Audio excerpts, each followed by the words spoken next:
This CBA agreement destroyed the idea of a dynasty for almost every NBA team, and it did so by forcing parity onto teams and punishing the teams who develop through the draft. Once a team actually finally settles on who they actually want to pay for, they're forced to commit to said players, which is expected, and they'll be lucky to have a couple of years to compete for a ring before eventually dropping off. This sounds like one of the craziest generalizations you've heard about NBA teams from a person you've probably never even heard of before. But in this video, I'm here to explain why this is the case for all but one team in the NBA. In order to actually explain this though, we'll have to look at the new CBA and more importantly, the salary cap for all teams. These are the values for the salary cap, the luxury tax or tax level, the first apron, and the second apron. The NBA has a soft salary cap, meaning that if teams go above the cap, then this can only be exceeded through exceptions and bird rights. However, most teams function above the salary cap and are dependent on these exceptions. However, if a team goes above the tax level, then teams have to pay a certain tax rate depending on how far ahead they are above the tax level. Here are the values for each tax bracket. But this might not make sense by just purely looking at it, so I'll go over a quick example. Let's say a team is $10 million above the tax level. Well, that team's not going to pay $10 million in taxes. It's going to use this chart and they'll pay actually approximately $16 million in taxes. And the further you get above the tax level, the worse the taxes actually get.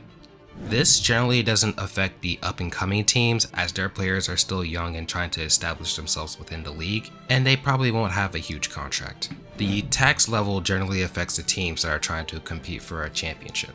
Let's now look at the former champions, the Denver Nuggets, and see how the CBA is affecting them.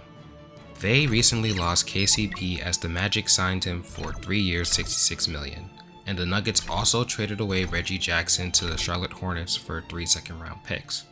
There were many people to call out the Nuggets as they thought it was foolish for them to lose KCP given how significant his role was last year. And it also reminded them how the Lakers let him go and completely lost their chances at a championship. But this is a completely different scenario for the Nuggets. Looking at the Nuggets roster for the upcoming season, their core of Jokic, Murray, MPJ, and Aaron Gordon are due over $106 million for just this next season. If we look at that value, it's already above the salary cap, and they're going to be completely reliant on salary cap exceptions and bird rights to complete their team. If we include the salary of the rest of the roster, their team salary is sitting at over $172 million.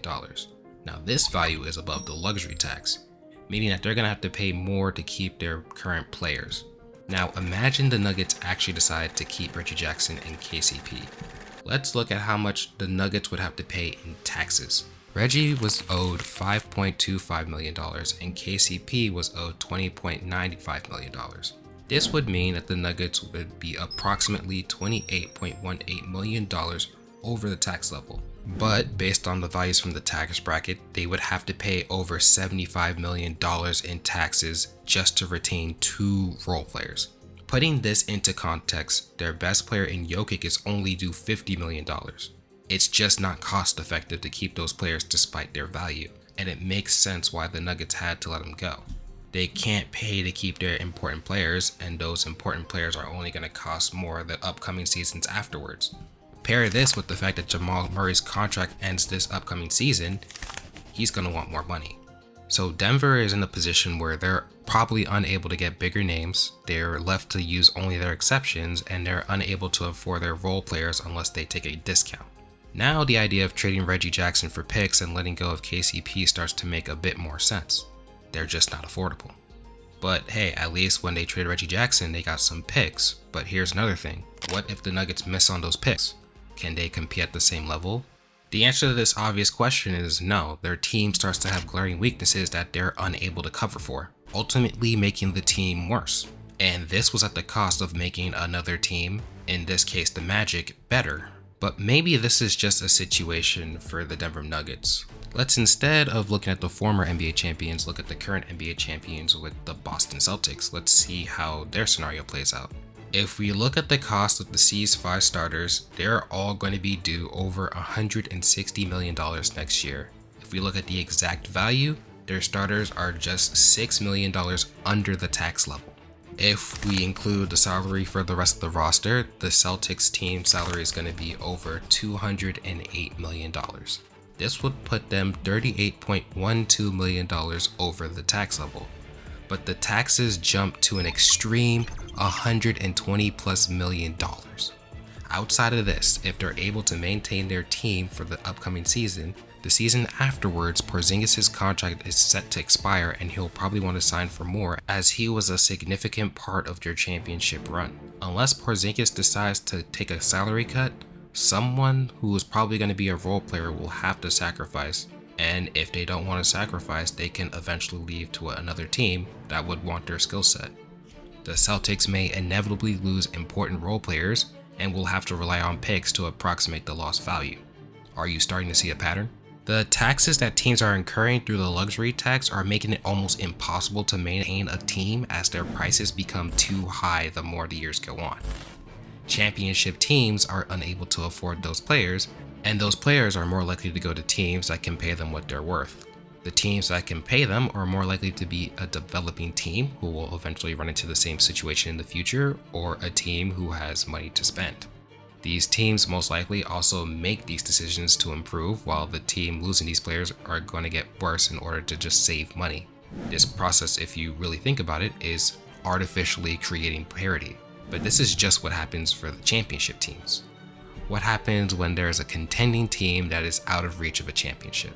Well, they still have to pay their main players more as their contract expires, but there's more to it than just that. Those teams will be above the luxury tax, but will maintain the same roster for consecutive seasons. This will eventually lead them to experience the repeater tax. And if you want to know what the repeater tax is, it's the tax you pay when you've been above the luxury tax for 3 of the last 4 seasons, and it's basically just an extra dollar added on to the tax.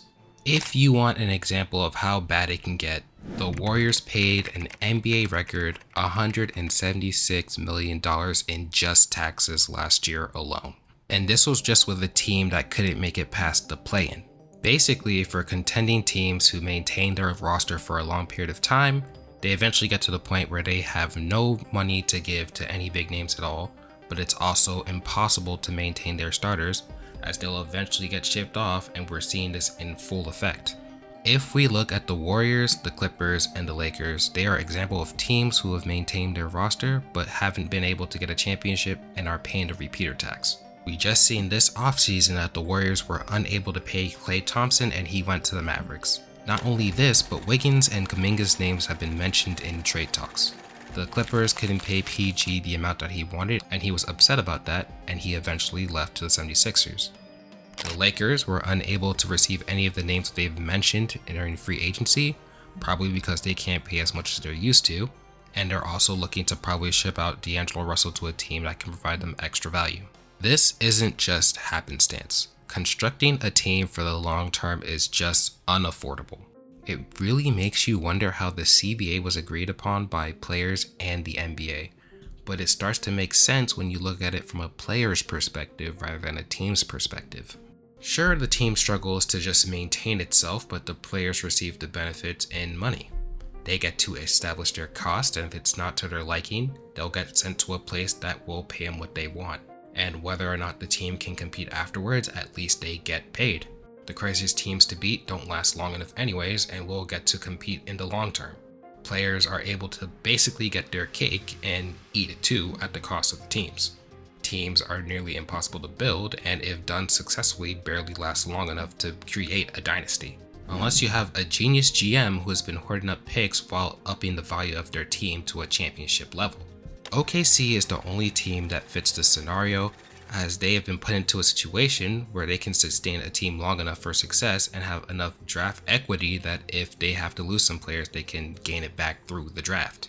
They have a great young core in SGA, Jalen Williams, and Chet Holmgren, and they added a key role player in iHeart to bolster up their roster.